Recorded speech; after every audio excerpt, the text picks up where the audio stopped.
Hello Pisces, these are your tarot cards for July of 2023. I'm Danielle Stimpson of Learn Reiki Philadelphia, and if you're into things like Reiki, crystals, and tarot, I would definitely hit that subscribe button because you are going to love this channel. I also recommend that you check out the readings for your sun, moon, and rising signs if you happen to know all three to help you make the most out of all of these readings and see how it's going to more precisely impact you. So let's go ahead and take a peek at what the cards have in store. Okay, so this month is all about, I can summarize it as getting ready to build the life that you want to live. The focus is on making decisions and almost charting a course, if that makes sense. So here we see a gentleman with two wands, which are all about action and movement. He's like, where should I put my energy? He's got the world in his hands and he's kind of gazing out at the sea and really in this pensive, like, I don't know what to do. So there'll be a lot of opportunities to make decisions and even find some challenges in making them too. How are we entering July and what's the energy we're bringing with us from June? That's the King of Cups. And the King of Cups leads in a very Pisces kind of way. It's showing up with an open heart and wanting to connect with everyone and have everyone be happy and fulfilled.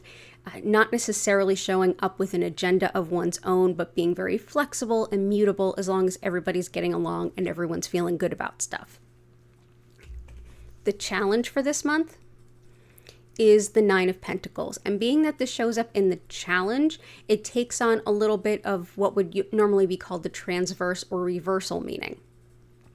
The challenge is to take fine ownership over your life and build the life you want. This is independent success, not just in terms of the pentacles, which are coins, but in terms of the things that are to make you comfortable, what your life looks like and feels like and what's there and who's there.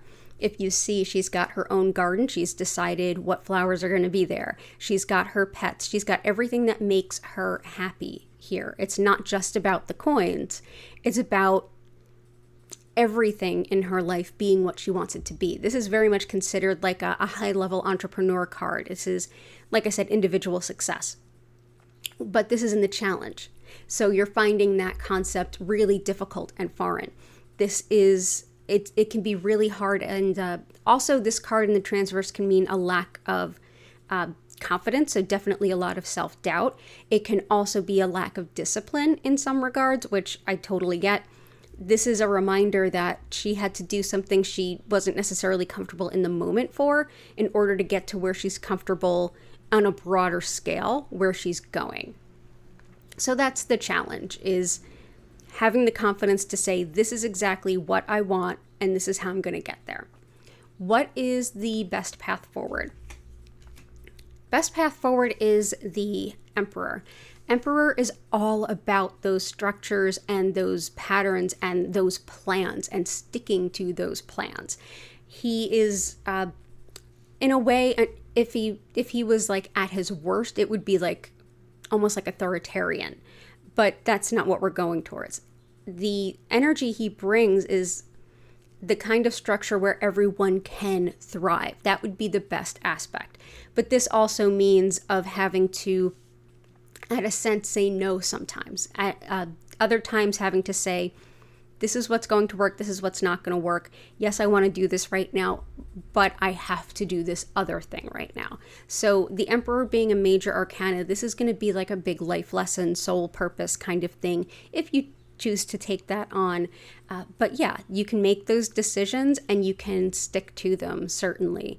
And thinking about him and being kind of like your own boss in that sense could be a really helpful way to look at it.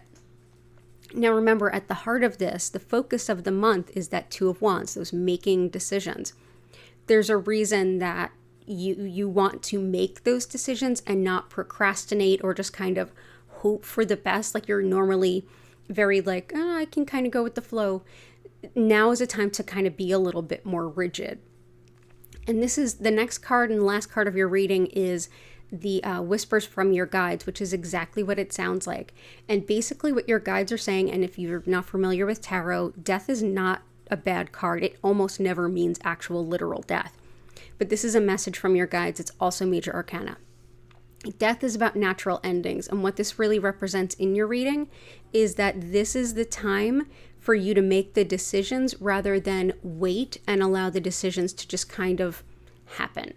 There are going to be endings and new beginnings. You're entering a time of big transitions and of leveling up and moving on with your life. There's going to be a lot of shifts and changes in the times to come. And right now, being in the kind of putting yourself in the driver's seat to make those decisions will allow you to decide what gets left behind, those natural endings, and what you're marching towards.